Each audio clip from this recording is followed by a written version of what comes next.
Blightstone may seem straightforward on the surface, but it's the little details in this dark fantasy tactical RPG that can quietly make or break your run. In this video, I'm going over 10 essential things I wish I'd known before playing Blightstone so you can understand its systems more easily and make more informed decisions on every run. For starters, I would like to point out that you shouldn't judge Blightstone by your first few encounters. Fights at the beginning of a run may seem trivial, 2 or 3 bandits that can be dispatched in one turn if done correctly, but this is really just the foundation of the long journey ahead. Choices add up, and even here the resources you choose and moves you make will matter later. The difficulty ramps up, enemies become more numerous, and the margin for error starts to slip away. So enjoy the easier fights when you can. This ties directly into health and healing. In Blightstone, your character's health and damage taken will persist throughout the entire run, so poor decisions or unnecessary hits can add up quickly. This is compounded by the fact that healing itself is very rare, and most ways to heal require careful resource management, something else I'll talk about later in this video. A good example of this is the brawler's healing ability Drink, where he drinks, but in order to do that, you need the booze available to use. Sure, there's campfires where you can heal at night, but these abilities, especially the crystals, are very costly, and most can only heal one ally at a time. Adding even more insult to injury, most healing will not be a large enough amount to offset enemy damage. So ideally, you want to keep your heroes from taking hits or chip away at healing them up when they get injured. The problem is, while health is obviously important, there's always other factors working against you as well. And the most dangerous one by far is Blight, which brings me to the next tip.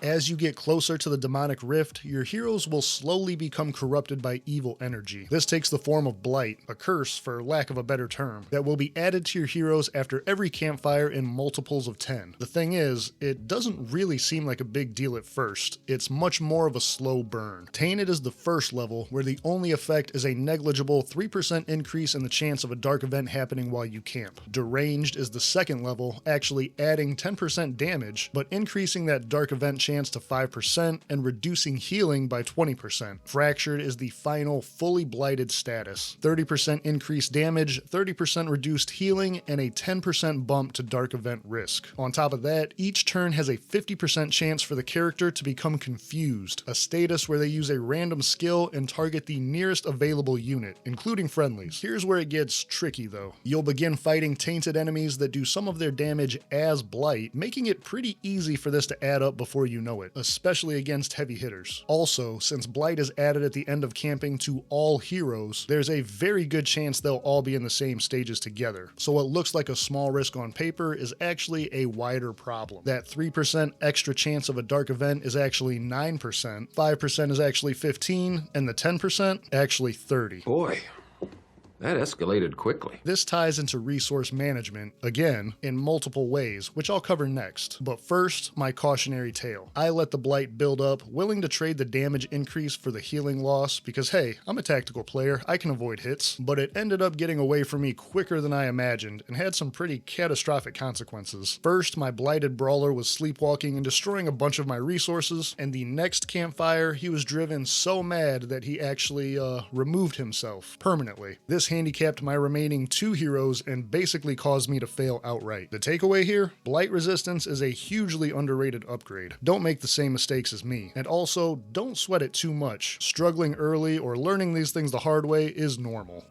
Now this is the point where the game stops asking if you can win fights, but rather if you can afford the decisions that you're making between them. Resource management is the thread that connects everything in Blightstone. After battles, you'll get to choose what additional resources to claim, and while it's simple to just click and move on, I would advise taking a second to really think ahead. Remember, food is consumed by each hero every night when you camp, and wood can reduce the dark event chance by being added to the campfire. Something that may seem unnecessary at first, but is a great buffer when you're deep into a run and can't spare the other resources. Another thing to consider is your character's specific needs or your playstyle. A good example of this is, again, the brawler's healing ability that requires booze, or the hunter's incredibly useful traps that require scrap to use in and out of battle. Pay attention to what resources your go-to skills and characters need, and ration them appropriately. If you're a bit more of a gun-shy player or just had some bad luck on your run, resources like food and gold can be traded during events to to avoid combat occasionally. I will say gold is a bit of a luxury, but can be focused on if you're planning your route to hit shops and gamble on getting good equipment. Even if you don't, most shops sell other resources too. As a bonus tip, there's an unlockable crystal rune that will start your run off with extra amounts of each resource. This pretty much guarantees that your first campfire you'll be able to use the crystal to generate a piece of equipment, giving a nice early game boost. I'll talk more about some of the other crystal runes and their benefits later in this video. But what kind of player are you? The one that hoards resources just in case? Or do you spend it if you got it and hope that it works out? Let me know in the comments.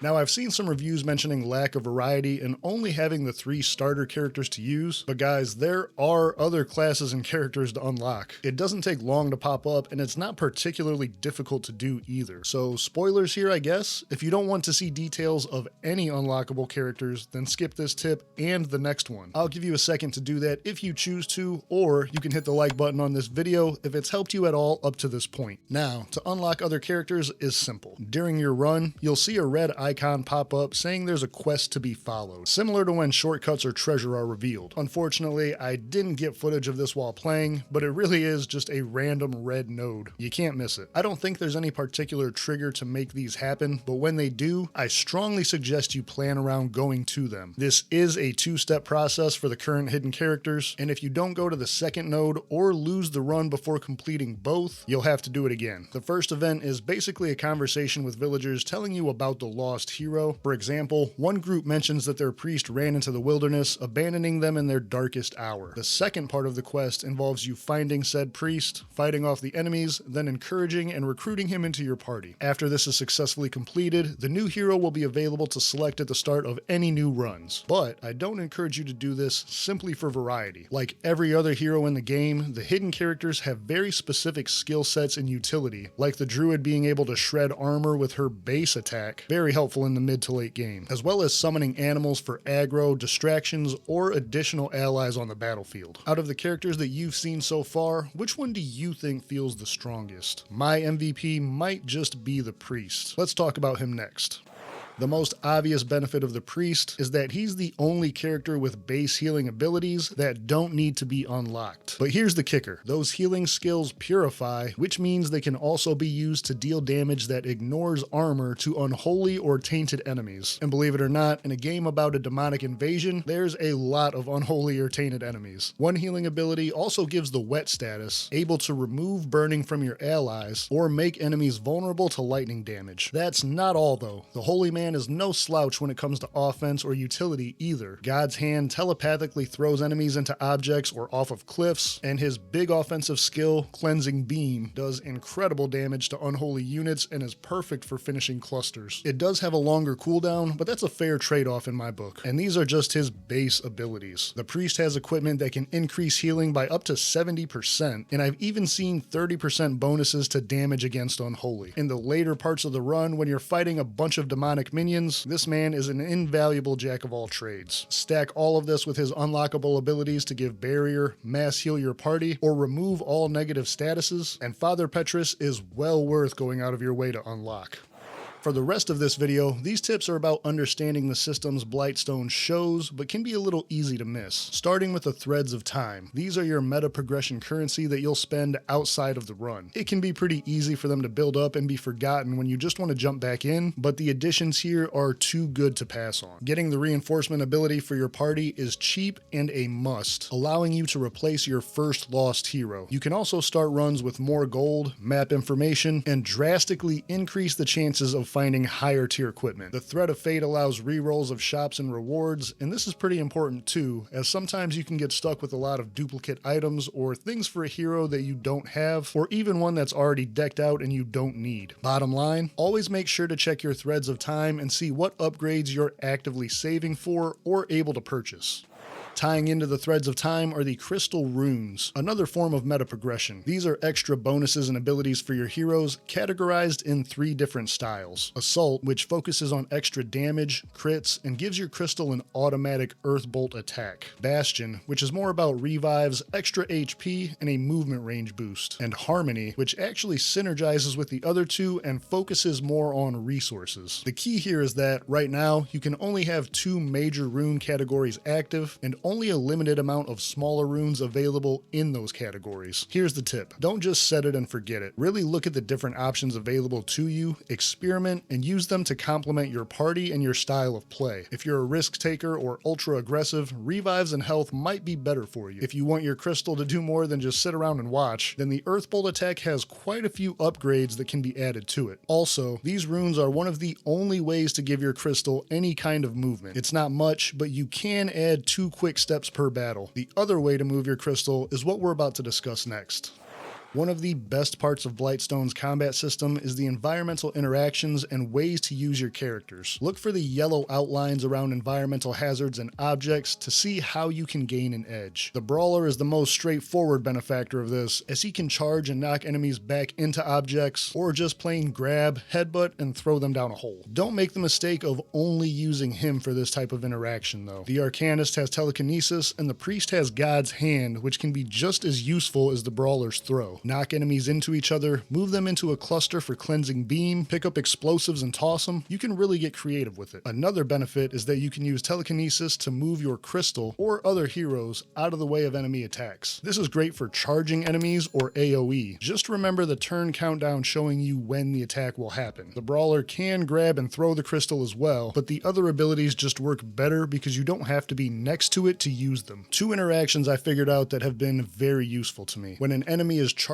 up an AoE attack, for example an archer, if you physically move them, it will actually move the AoE area with them. This can be used to make it hit other enemies or at least get it away from your party. Second, and one that I constantly rely on, is the Hunter's Trap to stop charging enemies. All you have to do is place it in front of them, let the move counter run down, and it will stop them dead in their tracks. Yes, even bosses. As for puddles and bodies of water, don't forget that they can be electrified to do piercing damage to all wet enemies in them. And brush, which gives a cover advantage, can actually be completely burned away with fire. The perfect remedy to flush them out. Speaking of burning, this section has to do with status effects and how they work in Blightstone. Every tactics game handles this differently, but here the damage from them is done at the very beginning of a turn, before anything else. Strategically, this means that bleeding enemy with 2 health left is already off the board, or your hero that's poisoned and down to their last HP with no chance of healing is gone after this turn. Use them accordingly. If you hold your cursor over any enemy or ally, a list of effects they're under and how much damage they'll take will be shown. Burning is a particularly special status though that I would like to mention to you. Any melee attack or physical contact with a burning unit will transfer the status to both units. This is particularly rough for the Brawler obviously, but can be used to your advantage. Going back to the brush, moving a burning enemy into it will set it on fire, or throwing a burning enemy into another will set them on fire as well. The downside to this is something like forgetting when your Brawler is low HP, having him charge into a group of units that are burning, and him ending up burning to death himself. Ask me how I know. This is the only status that transfers this way. Remember to take it into account.